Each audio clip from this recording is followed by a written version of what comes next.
So one of the key aims of the History in Place project was to link community museums with their local schools and have a structure there that makes it easy for the museums to engage with the schools and with the kids.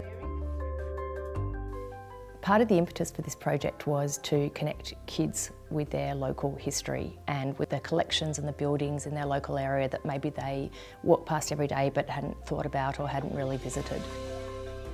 Coming to the actual mansion meant they were able to see things, I suppose, in hands-on experience rather than reading about it or looking it up online. It really makes the kids into active participants rather than passive consumers of their history. We're doing a thing of Thomas Austin. We're taking pictures of the portrait to tell people what they look like. The History in Place project works to align itself with the national curriculum for history, and basically in the pilot project we aligned it to grade 5 and grade 6 curriculum, which meant a focus on the 1800s, so the colonial aspects of early Australia, and also the grade 6 curriculum, which looked very much at federation and settlement in the 1900s. However, this project can be applied to any other type of curriculum in any year level. The skills which it really focuses on are things like sequencing events and historical figures. It also gets students to develop their own texts in response to objects, stories, historical movements.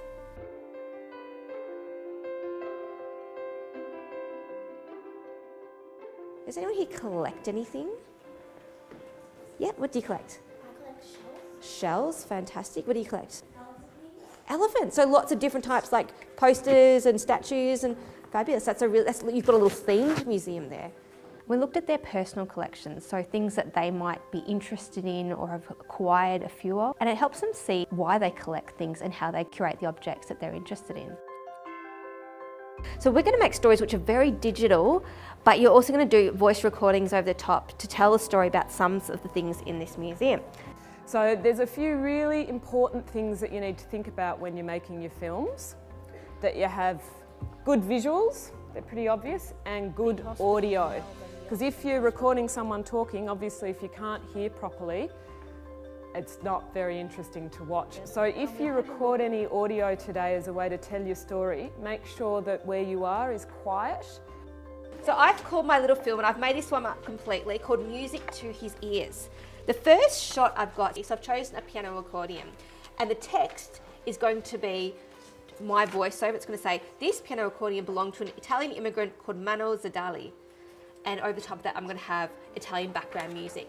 So as you go through, you need to think about what is being shown visually, what the visual shot is, and what the audio is going to be. You're going to have some sound effects in the background, are you going to have some music? And you need to script it.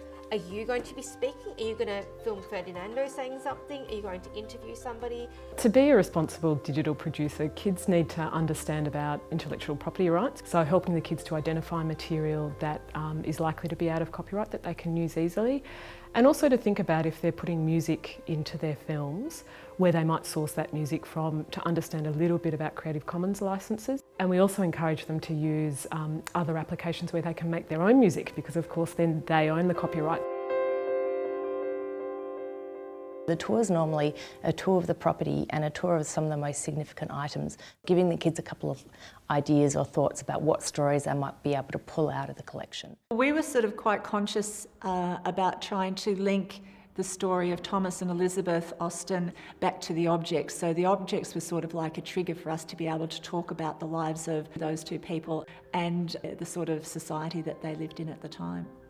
Now remember, we just looked at the bells outside that they could summon the servants. Well, there's the bell pulls beside the fireplace there. Can you see one on each side? The concept of the butler was one that the children really related to, and then that gave you an avenue into exploring a whole range of either other rooms or objects or social circumstances. Understanding your collection and how it relates to the curriculum areas is really useful for this project. So just picking out 2 or 3 stories that the kids can be directed towards when they're doing the tour of the museum.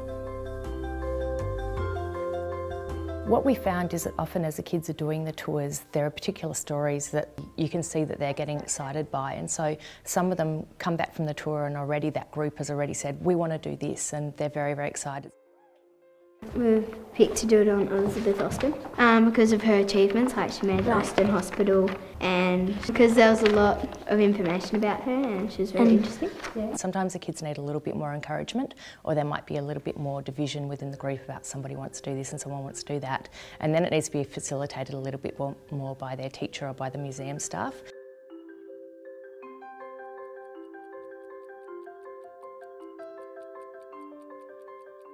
Simplicity is the key in the kids creating the stories. The films are usually around a particular object, so the kids need to identify the narrative that relates to that object. Sometimes they need help narrowing that down because there might be multiple stories around an object, and to encourage them to choose just one of those stories and tell it well is a real key. You need to think really clearly about the beginning, the middle and the end. Endings can be quite challenging, and it's what we found the kids struggled with most of all, so really encouraging them to think, how do they wrap it up? How do they maybe link the end of the story back to the beginning? So the tool that we've found through the pilot process that is most useful to achieve that is storyboarding. Storyboard is mapping out your story. So what's in the first shot?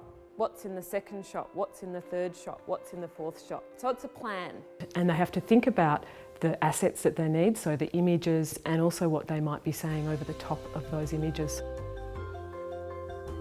So the key components of the stories and the key assets that the kids will be using in the films are photographs of the objects that are appearing in their film. They might record voiceover that will run across the photographs as those photographs display in the films.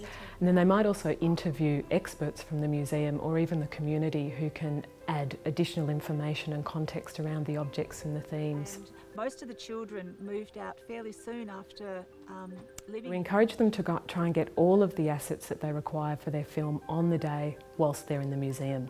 So to take photos of any of the objects that are appearing in their film, any of the information boards that go with those objects. So if they want to check their facts when they finish off their films back at school, they've got the information that the museum has provided with them.